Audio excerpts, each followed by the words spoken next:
فرما رہے ہیں حمد و ثنا اللہ ہی کے لیے ہے، ایسی حمد و ثنا جو کبھی ختم نہ ہو۔ میں گواہی دیتا ہوں کہ اللہ کے سوا کوئی الہ نہیں ہے، وہ واحد ہے، اس کا کوئی شریک نہیں ہے۔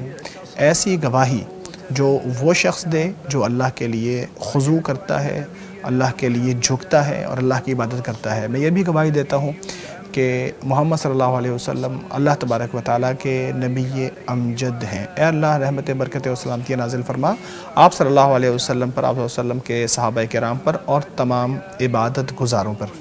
اے مسلمانوں، جو یہ چاہے کہ وہ کامیاب ہو جائے، اس کو کامرانی مل جائے، اس کو عزت مل جائے اور نجات مل جائے، تو اس کو چاہیے کہ تقوی کو اختیار کر لے اور اللہ کی فرما برداری کرنا شروع کر دے، کیونکہ جو اللہ اور اس کے رسول کی فرما برداری کرتا ہے وہ بہت بڑی کامیابی حاصل کر لیتا ہے۔ اے مسلمانوں، دین کا ایک بڑا اصول یہ ہے کہ وہ سارے کام کرنا ضروری ہیں جو بھائی چارے کو اور محبت و مودت کو فروغ دینے والوں ہوں مسلمانوں کے درمیان۔ وہ ساری چیزیں حرام ہیں جو مسلمانوں کے درمیان بغض اور عداوت پیدا کرنے والی ہیں۔ اس اصول کو نظر انداز کرنے والی ایک ایسی چیز ہے یا ایسا وصف ہے جو لوگوں میں آج پھیل گیا ہے، اور وہ یہ ہے کہ لوگوں کے درمیان دشمنیاں پیدا کرنے اور ان کو لڑانے کے لیے ادھر کی بات ادھر اور ادھر کی بات ادھر نقل کرنا ہے، جس کو شریعت میں نمیمت کے نام سے جانا جاتا ہے۔ نمیمت سے بھائی چارہ ختم ہو جاتا ہے، بغض پیدا ہوتا ہے، اس کے ذریعے وحدت ختم ہوتی ہے اور لوگوں کا اتحاد بکھر جاتا ہے۔ کتنے پردے اس کی وجہ سے چاک ہوتے ہیں اور اس کی وجہ سے دلوں کے اندر کتنے کینے بھر جاتے ہیں۔ قرآن کریم میں اور احادیث مبارکہ میں اس کو حرام کہا گیا ہے، اہل علم نے اسے بڑا گناہ کنسیڈر کیا ہے۔ اللہ تبارک و تعالیٰ فرماتا ہے جبکہ وہ ان لوگوں کی جو برائی ہے وہ بیان کر رہے ہوتے ہیں، اس شخص کی بات نہ ماننا جو بہت زیادہ قسمیں کھانے والا ہے یا چغلیاں کرنے والا ہے یا بھلائی سے روکنے والا ہے۔ نبی اکرم صلی اللہ علیہ وسلم نے چغلی کرنے والوں کو وعید سناتے ہوئے کہا کہ کوئی قطات یعنی چغل خور جنت میں نہیں جائے گا۔ اسی طرح امام مسلم کی روایت آئی ہے، آپ صلی اللہ علیہ وسلم نے فرمایا کہ کوئی نمام یعنی چغل خور جنت میں نہیں جائے گا۔ اہل علم فرماتے ہیں کہ نمام وہ ہے جو بات کو کسی سے سنتا ہے اور پھر اسے کسی دوسرے کے پاس جا کے نقل کرتا ہے، اور قطات جو دوسری حدیث میں آیا ہے وہ یہ ہے کہ وہ چھپ کر کسی کی بات سنتا ہے اور پھر اس بات کو نقل کرتا ہے جو اس نے چھپ کر سنی ہوتی ہے۔ اس چغلی میں بہت ساری برائیاں اور بہت سارے حرام کام بلکہ بہت سارے ہلاکت والے حرام کام جمع ہو جاتے ہیں۔ وحیین یعنی قرآن و سنت کے اندر خیانت کے بارے میں جتنی چیزیں آئی ہیں وہ ساری چیزیں نمیمت کے اوپر صادق آتی ہیں، کیونکہ جو چغلی کرنے والا ہے اگر وہ سچ بھی نقل کرے تو وہ خیانت کرنے والے میں ضرور آ جاتا ہے، کیونکہ وہ اس کی مرضی کے بغیر یعنی جس کی بات نقل کر رہا ہے اس کی مرضی کے بغیر نقل کر رہا ہوتا ہے، اور اگر وہ سچ نہ بتائے تو پھر تو وہ جھوٹ بولتا ہے، جو کہ بہت بڑا گناہ ہے۔ آپ صلی اللہ علیہ وسلم نے پوچھا کہ کیا میں آپ کو بدترین لوگوں کے بارے میں نہ بتاؤں؟ آپ لوگوں نے کہا ہے رسول اللہ ضرور بتائیے، تو آپ صلی اللہ علیہ وسلم نے فرمایا وہ جو معصوم لوگوں کو تنگ کرنے کے لیے، ان کو ستانے کے لیے باتوں کو ادھر ادھر کرتے ہیں اور چغلی کرتے ہیں۔ یہ حدیث مختلف طرق کو جمع کر کے حسن کے درجے تک پہنچ جاتی ہے۔ یہ چغلی بہت بڑی برائی ہے اور اس کا نتیجہ ہولناک ہوتا ہے، اور اس کے ذریعے زمین میں بہت بڑا فساد پیدا ہوتا ہے اور بڑا شر پھیلتا ہے۔ یاد رکھیں کہ چغلی میں ایک اور بڑا گناہ بھی شامل ہے جو کہ غیبت ہے، جو کہ بذات خود ایک بڑا گناہ ہے۔ جیسا کہ اہل علم بیان کرتے ہیں کہ ایک اصول ہے کہ جتنی چغلیاں ہیں وہ سب کی سب غیبت بھی ہیں، لیکن ہر غیبت چغلی نہیں ہوتی، کیونکہ غیبت یہ ہے کہ کسی کی بات اس کو جا کے بتائی جائے جس کے بارے میں کہی جاتی ہے، جبکہ کہنے والا اس چیز کو ناپسند کرتا ہو۔ تو اس لیے نبی اکرم صلی اللہ علیہ وسلم نے اس شخص کی بدترین سزا جو ہے اس کا ذکر کیا، جیسا کہ نبی اکرم صلی اللہ علیہ وسلم نے فرمایا کہ آپ صلی اللہ علیہ وسلم 2 قبروں کے پاس سے گزرے اور فرمایا کہ ان دونوں کو سزا مل رہی ہے، عذاب مل رہا ہے۔ کوئی بڑا گناہ نہیں ہے ان میں سے ایک تو جو قضائے حاجت کرتے وقت اپنے آپ کو اس سے بچاتا نہیں تھا، اور دوسرا لوگوں میں چغلی کرتا تھا۔ اہل علم بیان کرتے ہیں جس کے پاس کوئی بات لے کر جائے، اس کا فرض ہے کہ وہ بتانے والے کی بات مانے نہ، اس کو روکے، اور پھر جو بات نقل کی گئی ہو اس کی تحقیق کرے۔ اپنے بھائی کے بارے میں، جس کے بارے میں بات ہو رہی ہے، اس کے بارے میں کوئی فیصلہ نہ کرے۔ جو بات اس تک پہنچائی جا رہی ہے اس کی وجہ سے وہ اپنے بھائی کی جاسوسی میں نہ پڑ جائے اور اس کو دوسروں کو بھی نہ بتائے، پھر اللہ تبارک و تعالیٰ کی خوشنودی چاہے اور اللہ کی مدد اس حوالے سے حاصل کرنے کی کوشش کریں۔ اس لیے سمجھدار لوگوں کا طریقہ یہ ہے جو واقعی چیزوں کے اوپر صحیح نظر رکھتے ہیں اور صحیح فیصلہ کرتے ہیں، جو واقعی سمجھدار ہیں۔ ان کا رویہ ہمیں اس روایت میں آتا ہے، خالد بن ولید رضی اللہ تعالیٰ عنہ کے پاس ایک بندہ آیا، آ کے کہنے لگا کہ بلال رضی اللہ تعالیٰ عنہ آپ کو برا کہتے ہیں۔ تو انہوں نے جواب دیا یہ تو ان کا صحیفہ ہے، وہ جیسے چاہیں اس کو بھر لیں۔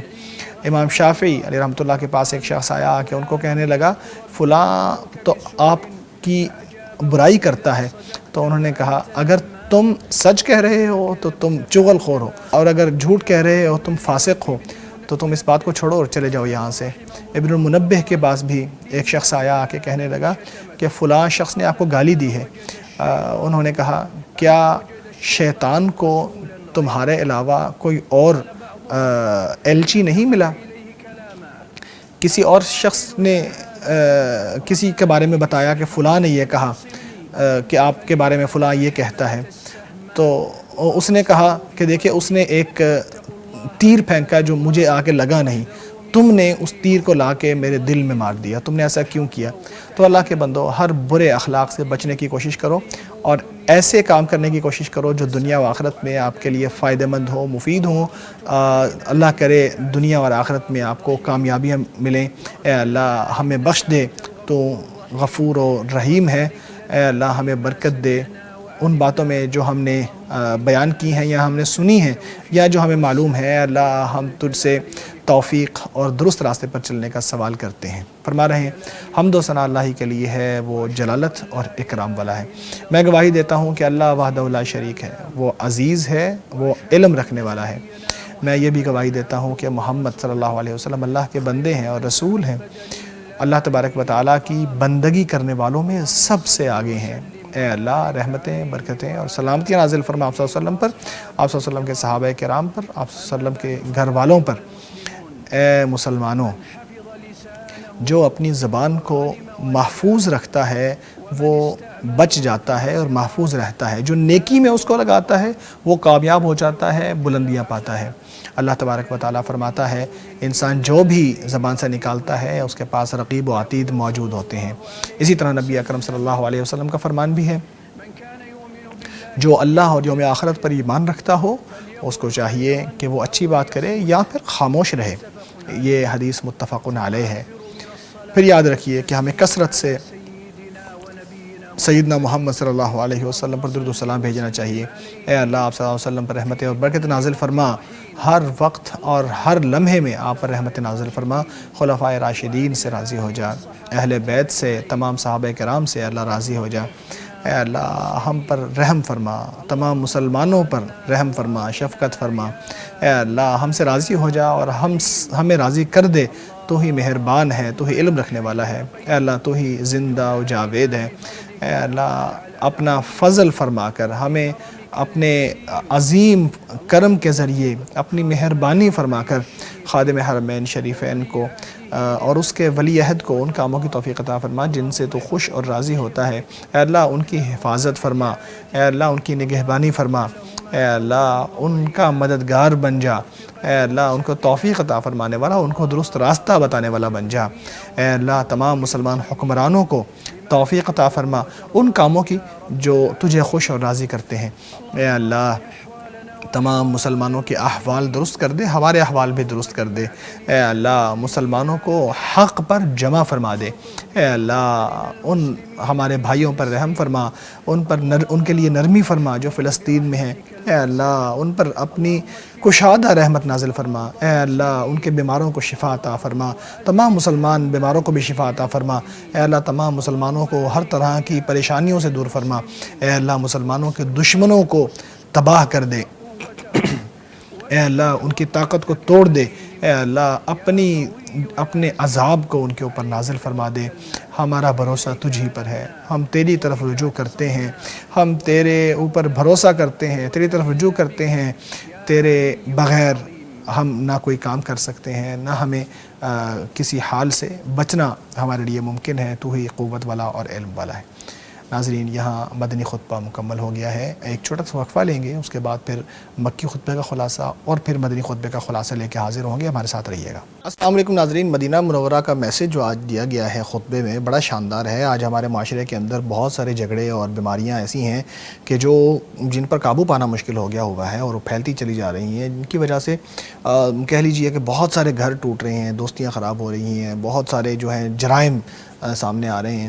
تو ایسی چیزوں کو ایڈریس کرنا ضروری ہے کہ جس کی وجہ سے معاشرے کے اندر جو ہے خرابیاں پیدا ہو رہی ہیں، اور یہ میں سمجھتا ہوں کہ ایسی چیزیں ہیں جو خطبات حرمین میں ہمیں سننے کو ملتی ہیں، جن سے معاشرے کے اندر جتنی خرابیاں ہیں ان کی اصلاح بھی ہے اور ان کی بہتری کے لیے کاوش کرنے کی تلقین ہوتی ہے۔ ان کا ہمیں ضرور ان سے استفادہ کرنا چاہیے۔ تو آج جو بات کی گئی ہے وہ چغلی کے حوالے سے ہے کہ ایک دوسرے کی بات ادھر کی بات ادھر اور ادھر کی بات ادھر نقل کرنا، یعنی نقل کرنے والے کا مقصد یہ ہو کہ میں نے دونوں کے درمیان جھگڑا کروانا ہے، لڑائی کروانا ہے، تو اس کی بری بات لا کے اس کو بتائے گا اور اس کی بری بات لا کے اس کو بتائے گا۔ تو قرآن کریم میں اور حدیث مبارکہ میں اس کی برائی بیان کی گئی ہے، اس سے منع کیا گیا ہے، اس کو جرم قرار دیا گیا ہے۔ اللہ تعالیٰ نے برے لوگوں کی برائی بیان کرتے ہوئے فرمایا کہ وَلَا تُطِعْ كُلَّ حَلَّافٍ مَّهِينٍ هَمَّازٍ مَّشَّاءٍ بِنَمِيمٍ، کہ جو بری عادتیں ہیں، بری خصلتیں مختلف ذکر کی، ان کے ساتھ یہ بھی ذکر کیا کہ وہ بری خبریں لے کے یا چغلی کرنے والے لوگ جو ہیں ان کی باتیں نہ مانیے، ان کا ساتھ نہ نبھائیے یا ان کا ساتھ چھوڑ دیجئے۔ نبی اکرم صلی اللہ علیہ وسلم نے ایسی سخت وعید ہے جو کسی شخص کو اگر سمجھ آ جائے تو وہ چغلی کو لازمی طور پر چھوڑ دے گا۔ آپ صلی اللہ علیہ وسلم نے فرمایا کہ لا يدخل الجنۃ النمام، وہ شخص جنت میں نہیں جائے گا جو چغل خور ہے۔ اسی طرح دوسرے الفاظ میں آیا لا يدخل الجنۃ قطات، کہ قطات جو ہے وہ جنت میں نہیں جائے گا۔ امام صاحب نے ان دونوں کا فرق جو ہے وہ بھی واضح کیا، فرمایا کہ جو نمام ہے یہ وہ ہوتا ہے کہ جو کسی کے ساتھ بیٹھا ہوا ہے، کسی کے بارے میں بات کی ہے، اب اس کے بارے میں جو بات اس نے ڈائریکٹلی سن لی ہے وہ اس شخص کو جا کے بتائے گا، یا جو اس نے بات سنی اس شخص کو جا کے بتائے گا تاکہ دونوں کے درمیان جھگڑا ہو جائے۔ لیکن جو قطات ہے وہ کسی کے ساتھ بیٹھ کے بات کسی کے بارے میں نہیں کرتا، بلکہ وہ کسی کے بارے میں کوئی بات ہو رہی ہے یا کوئی بات کسی کے درمیان کچھ لوگوں کے درمیان ہو رہی ہے، وہ اس مجلس میں نہیں ہے لیکن وہ چھپ کے ان کی بات سنتا ہے اور پھر اس بات کو جا کے اس شخص تک پہنچاتا ہے جس کے بارے میں وہ بات تھی، تاکہ ان دونوں کے درمیان جھگڑا ہو جائے۔ تو یہ دونوں لوگ جو ہیں یہ آپ صلی اللہ علیہ وسلم نے فرمایا یہ جنت میں نہیں جائیں گے۔ آپ صلی اللہ علیہ وسلم نے یہ بھی فرمایا کہ میں آپ کو نہ بتاؤں کہ آپ کے سب سے برے لوگ کون ہیں؟ سب سے برے لوگ تو آپ نے فرمایا کہ یہ وہ لوگ ہیں جو پیاروں کے درمیان جھگڑا کرانے والے ہیں، جو چغلیاں کرنے والے ہیں، بری باتیں نقل کرنے والے ہیں۔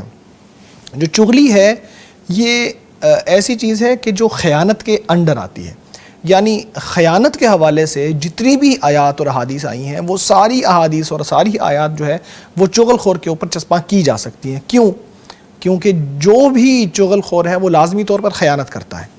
اگر وہ سچ بتائے گا جا کے کہ اس نے کہا ہے کہ آپ کے بارے میں ایسے ہے اور بات ایسی ہوگی جس سے جھگڑا ہو جائے، اگر وہ سچ کہے گا تو اس نے خیانت کی ہے۔ خیانت کیا ہے؟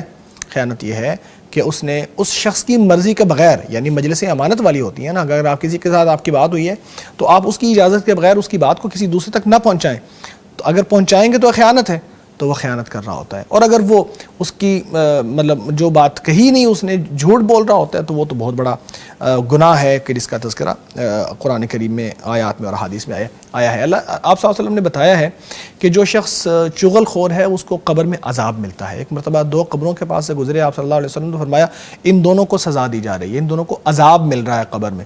تو ایک تو یہ تھا کہ وہ پیشاب کی چھینٹوں سے اپنے آپ کی حفاظت نہیں کرتا تھا قضاء حاجت کرتے وقت, اور دوسرا یہ تھا کہ وہ لوگوں کے درمیان چغلی کرتا تھا, لہٰذا اس کو قبر میں سزا مل رہی ہے. پھر یاد رکھیں کہ اہل علم نے یہ اصول بتایا ہے کہ چونکہ یہ نمیمت اور جو غیبت ہے یعنی چغلی اور غیبت یہ دونوں اوور لیپ ہوتی ہیں. مطلب یہ بھی وہی ہے, ایک بندے کے بارے میں بات سنی اور پھر اس کو جا کے نقل کر دیا. یعنی غیبت یہ ہے کہ کسی کے بارے میں ہم نے بات کی اس کی غیر موجودگی میں, اور جو چغلی ہے وہ یہ ہے کہ اس کے بارے میں بات سنی پھر اس کو جا کے پہنچائی. تو ان دونوں کے درمیان اہل علم کہتے ہیں کہ جتنی چغلیاں ہیں یہ ساری کی ساری غیبت ہوتی ہیں, لیکن ہر غیبت چغلی نہیں ہوتی. ظاہر ہے کہ جب آپ کسی کے بارے میں اس کی غیر موجودگی میں بات کریں گے اور جب آپ چغلی کریں گے تو چغلی کرتے وقت آپ اس کی غیر موجودگی میں اس کے بارے میں بات کریں گے ہی کریں گے, تو اس لیے وہ لازمی طور پر ہر غیبت چغلی کے اندر آ جاتی ہے. اب مسلمان کا فرض کیا ہے؟ اہل علم کہتے ہیں کہ جس کو چغلی بتائی جائے, جو کسی کے پاس آئے اور اس کو جا کے ایسی بات کرے جو چغلی ہو, تو اس کے اوپر 6 چیزیں لازمی آتی ہیں. اس کو چاہے کہ لازمی طور پر 6 کام کرے. پہلا کام, اس بندے کو جو آ کے غلط بات بتا رہا ہے یا چغلی کر رہا ہے اس کی بات کو سچ نہ سمجھے, اس کو سمجھے جھوٹ کہہ رہا ہے. پھر دوسری بات کہ اس کو منع کرے کہ تم چغلی کر رہے ہو, یہ کام نہ کرو. تیسری بات کہ جو اس کو بتایا جا رہا ہے اس کے بارے میں تحقیق کرے, اس کو فوراً مان نہ لے. چوتھی چیز یہ کہ اپنے بھائی کے بارے میں یعنی جس کے بارے میں آ کے بتا رہا ہے کہ وہ ایسا ہے یا اس نے ایسا کہا ہے اس کے بارے میں برا گمان نہ کرے, کیونکہ بدگمانی جو ہے وہ اچھا نہیں ہے, دین میں منع ہے. تو اس چغلی کی بنیاد پر بدگمانی نہ کرے. پانچواں یہ ہے کہ جو اس کے پاس چغلی آ گئی ہے اس کی بنیاد کے اوپر تحقیق میں جا کے وہ جاسوسی کرنا شروع نہ کر دے, تو جاسوسی سے بچے. پھر چھٹی چیز یہ ہے کہ اس بات کو جو اب چغلی کے طور پر اس کے پاس آ گئی ہے اس کو پھر کسی اور کے پاس جا کے نقل نہ کرے. تو یہ 6 چیزیں امام صاحب نے فرمائی کہ اہل علم کہتے ہیں کہ لازمی طور پر ہمیں ان کا خیال رکھنا چاہیے. ہمارے سلف صالحین صحابہ و تابعین کا جو رویہ تھا اس حوالے سے وہ بھی انہوں نے ذکر کیا. بڑی دلچسپ چیزیں ہیں. خالد بن ولید رضی اللہ تعالیٰ عنہ کے پاس کسی نے آ کے کہا کہ فلاں شخص آپ کو گالی دے رہا تھا. انہوں نے کہا اچھا یار یہ اس کا صحیفہ ہے, نامہ اعمال تو اس کا ہے نا, جو چاہے بھرتا رہے اس کے اندر, مجھے کیا. امام شافعی علیہ رحمۃ اللہ کے پاس آ کے کسی نے کہا کہ فلاں شخص تو آپ کے بارے میں برا کہہ رہا تھا. انہوں نے اس کو کہا اچھا اگر تم سچ کہہ رہے ہو تو پھر تو تم چغل خور ہو, تو تم چغلی نہ کرو, اور اگر تم جھوٹ کہہ رہے ہو تو پھر تو تم فاسق ہو. دونوں صورتوں میں تم صحیح نہیں کر رہے, اس بات کو چھوڑ دو اور چلے جاؤ یہاں سے. وہب بن منبہ علیہ رحمۃ اللہ کو کسی نے آ کے کہا کہ فلاں شخص آپ کو گالی دے رہا تھا. انہوں نے کہا کہ اچھا شیطان کو آپ سے بہتر سواری نہیں ملی کوئی, یہاں پیغام لے کے آنے کے لیے کوئی آپ سے بہتر بندہ نہیں ملا کہ وہ اس کے ذریعے پیغام بھیجے. اسی طرح مختلف اقوال ہیں اہل علم کے, جیسا کہ ایک شخص کو جا کے اس نے کہا کہ فلاں آپ کو برا کہتا ہے. میں نے کہا اچھا یار اس نے میری طرف تیر پھینکا تھا جو مجھے لگا نہیں, مجھے پتہ ہی نہیں اس نے کیا کہہ دیا کب کہہ دیا, اب وہ تیر تم اٹھا کے لا کے میرے سینے میں گھونپ رہے ہو, تو کیوں گھونپ رہے ہو, چھوڑ دو اس کو, پڑھا ہے جس نے کہہ دیا کہہ دیا. بات یہ ہے کہ ہمیں اپنی زبانوں کی حفاظت کرنی چاہیے, چغلی کی اس بیماری سے اپنے آپ کو بچا لینا چاہیے. زبانوں کی حفاظت کریں, جو اللہ پر آخرت پر ایمان رکھتا ہے وہ اچھی بات کریں یا خاموش رہیں. ناظرین یہی تھا آج کا پیغام, آج کے لیے اتنا ہی. اگلے جمعے انشاءاللہ ملاقات ہوگی, زندگی رہی تو دعاؤں میں یاد رکھیے گا. السلام علیکم ورحمۃ اللہ وبرکاتہ.